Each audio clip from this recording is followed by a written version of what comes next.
हे धर्मदास जी, अब आज मैं पिंडज खाने के बारे में, आए जीवों के बारे में बताता हूँ।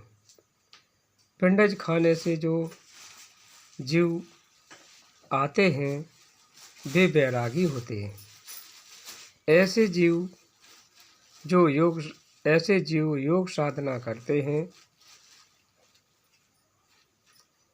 और वेदों के अनुसार धर्म कर्म करते हैं। ऐसे जीव बहुत ही मधुर बातें करते हैं।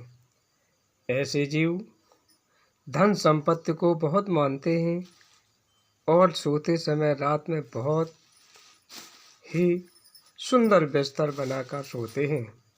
ऐसे जीव पुण्य के कार्यों में ही धन खर्च करते हैं। ऐसे जीवों की आँखों में चमक अलग ही होती है। इनका ध्यान भजन सुमरण में बहुत ही ज़्यादा लगता है। वह हमेशा गुरु के अधीन रहता है। हे धर्मदास जी, मैंने तुम्हें चारों खानों से आए जीवों में मनुष्य के बारे में अच्छी तरह से बताया है और अब तुम्हें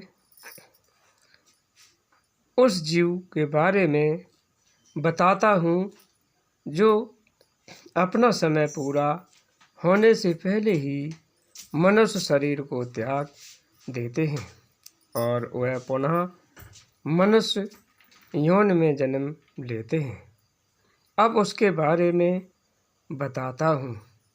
तब धर्मदास जी बोले, हे साहब, मेरे मन में कुछ संशय उत्पन्न हुआ है, कुछ संशय उठा है, सो आप मुझे बताएं।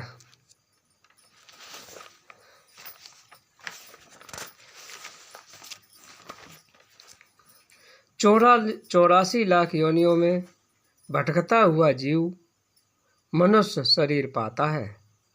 तब मनुष्य देह पाया हुआ जीव मृत्यु होने पर फिर से कैसे मनुष्य शरीर धारण करता है?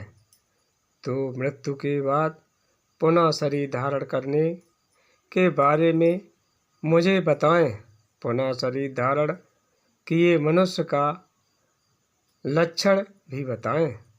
तब कबीर साहब जी कहते हैं कि हे धर्मदास जी, सुनो, जब आयु रहते कोई जीव शरीर त्याग देता है तो वह फिर से मनुष्य शरीर धारण करता है, परंतु इस बात को कुछ अज्ञानी लोग मानते नहीं हैं। मैं इनका भेद बताता हूँ। जैसे दिए की बाती जिसमें पूरा तेल भरा रहता है, परंतु कभी कभी वह वायु के झोंके से बुझ जाता है, तो उसमें तेल तो बचा होता है, तो उसे फिर से दोबारा जला सकते हैं।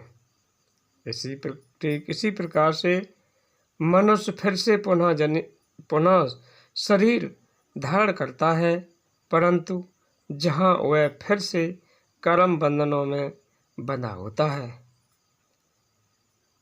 ऐसा बताया गया है। सतनाम साहिब बंदगी साहिब को ये पसंद आया हो तो लाइक और शेयर अवश्य करें, सब्सक्राइब करें।